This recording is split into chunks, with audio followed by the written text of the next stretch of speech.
According to missingkids.org in 2006, there are 203,900 parental child abductions in just 2006. And what they expected was a 20% increase every single year. So now it would be, 10 years later, it would be a 200% increase, which I think is crazy too for child abductions. So how we all get with parental child abductions is we're all part of a family. We either have children, plan on having children, but we are all a child.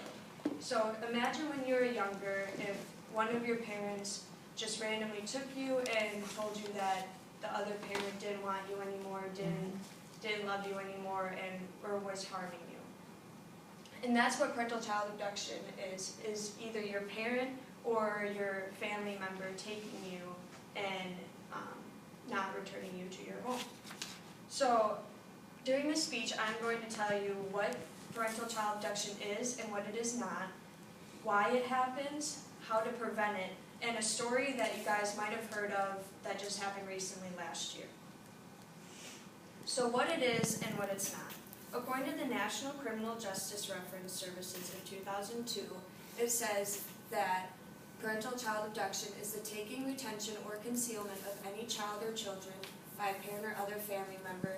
So this for its other family member, it could be your grandparent, your sibling, anyone. It doesn't just have to be your parent to be considered parental child abduction. I think that's where many people get that confused because it says parental, so you're thinking parent, but it could be anyone.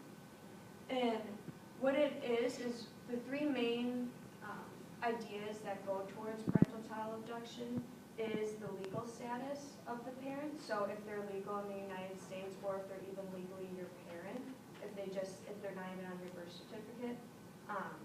Any court orders, so any custody battles, so if there's any visitation rights, anything that goes against your custody, or the intent of the parent. So if they're trying to harm you or trying to save you, because if you go to a court and say, well, I was trying to save my kid, they would have more leniency towards you.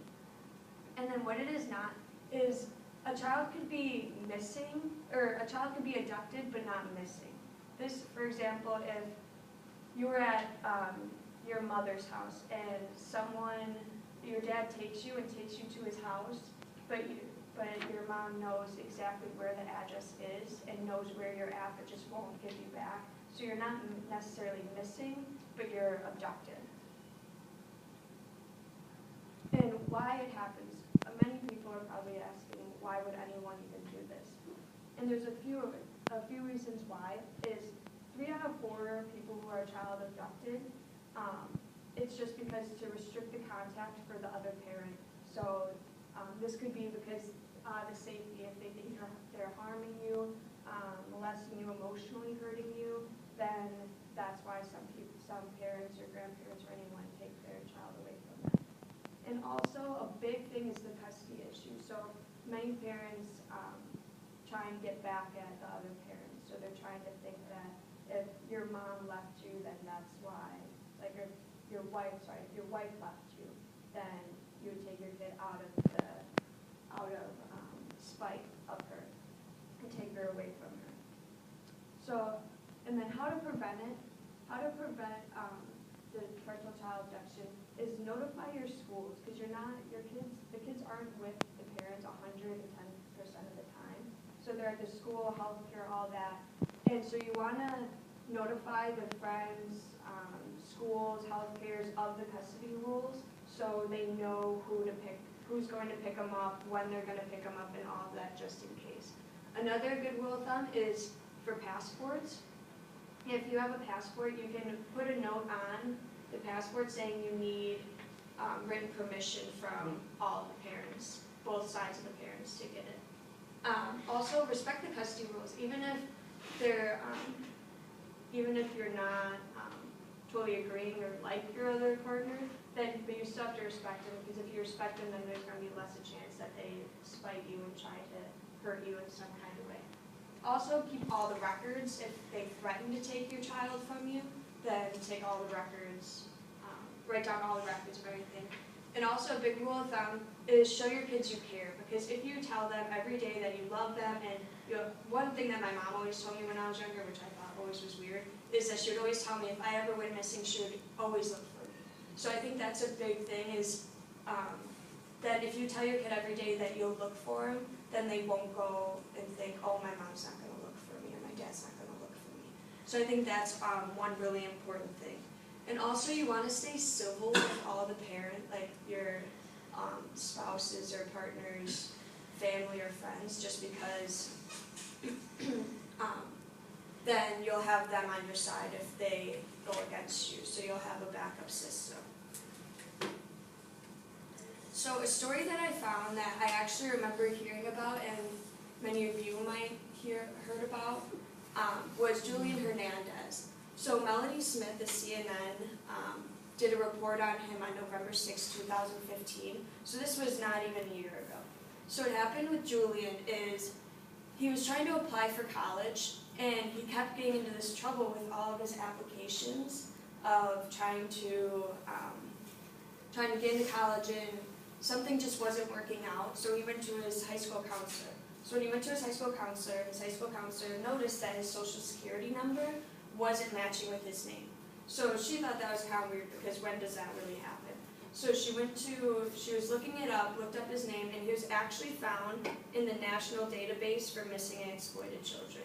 So if you got that news, imagine how you would feel, like, oh my gosh, I've been missing for so long.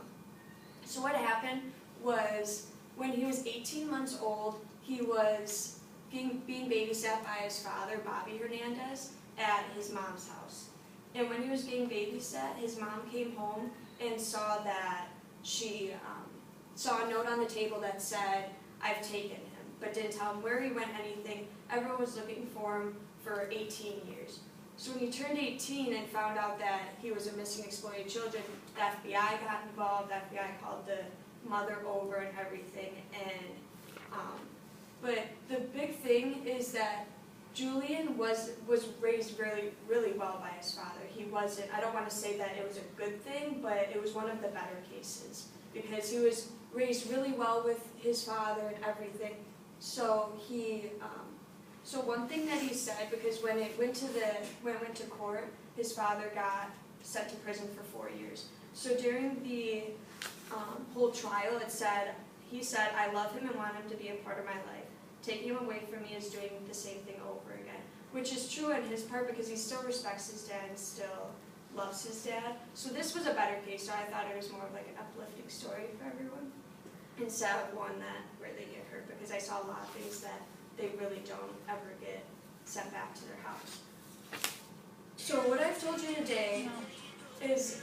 Yeah, so, sorry, that was my... So what I told you today is what child abduction is, what it isn't, how you can be abducted but not missing, why children get abducted, how to prevent it, and Julian's story. I know all you guys are thinking is, I hope none of you guys have to go through this with your children, so I hope this helped you realize how to prevent it from happening to you in the future.